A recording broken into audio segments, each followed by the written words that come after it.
You heard of the saying, need for speed. Well, we're going to take you inside of Bailey's Racing to meet the man behind the business, Richard Bailey, who doesn't just have a need for speed, he has a passion for it. Let's go inside and check it out.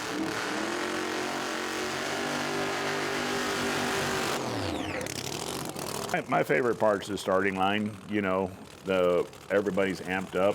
Behind the doors of a quiet South Texas shop sits a collection built to make plenty of noise.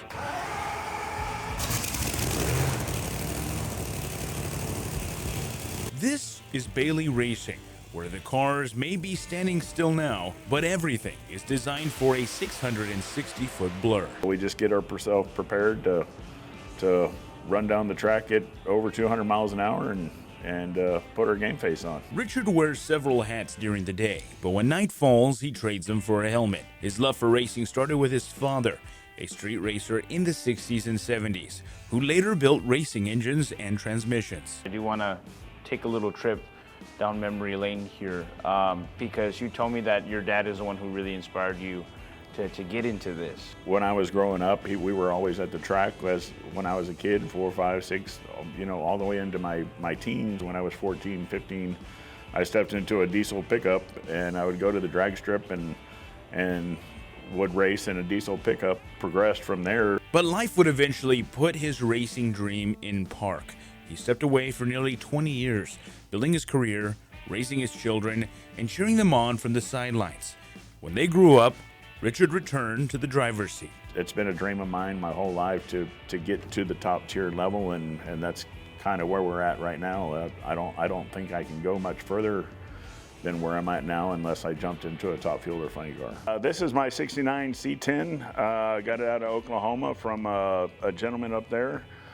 This vehicle was built by the Diesel brothers. This is my 1960 Ford Falcon. I call it tater chip because it looks like a Lay's potato chip. Looks like it's got the rusted, burnt end around the yellow potato chip. It is packing a punch. How many cars would you say you have in total? 17 or 18 between show cars and drag cars. He worked his way up from mid-4-second cars to machines capable of reaching more than 200 miles an hour in just seconds. In his last 6 races, Richard says he made it to 3 finals, earning 1 win and 2 runner-up finishes. But at this speed, 1 second can change everything. In April, Richard looked away for just a brief moment. I was past the stripe and already at the scoreboards through the chutes, and unfortunately, my foot was already on the brake and lifted my car off the ground and sent me into the wall about 230 miles an hour. The car was destroyed, but not his drive. 2 weeks later, I was in the Black Mustang, went 2 rounds, and 2 weeks after that, I won SwanFest. The key is jump back in the saddle, jump back on the bull, whatever term you want to use, that's what you got to do. Richard says the butterflies never completely disappear.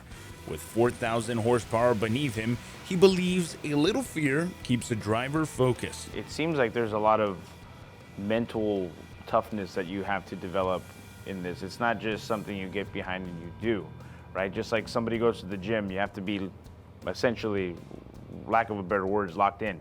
Locked in. I say my prayer before every time I go down the track, and everybody knows to leave me alone. Once I get in the car, got my helmet on, they cinch me down, it's radio silent. His son and crew help keep the cars racing, while his wife and children have turned the track into a family tradition.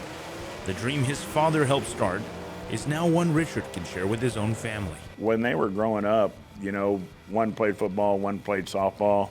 Trying to get one to go to the other one's game, it was tough. Once they got out of sports and I had them both at the track and they were both in cars, and it turned it really into a family event. And for Richard, every race is proof that a dream can be parked for a while without being forgotten. Anything that you set your mind to, you can do. Never quit on your dreams.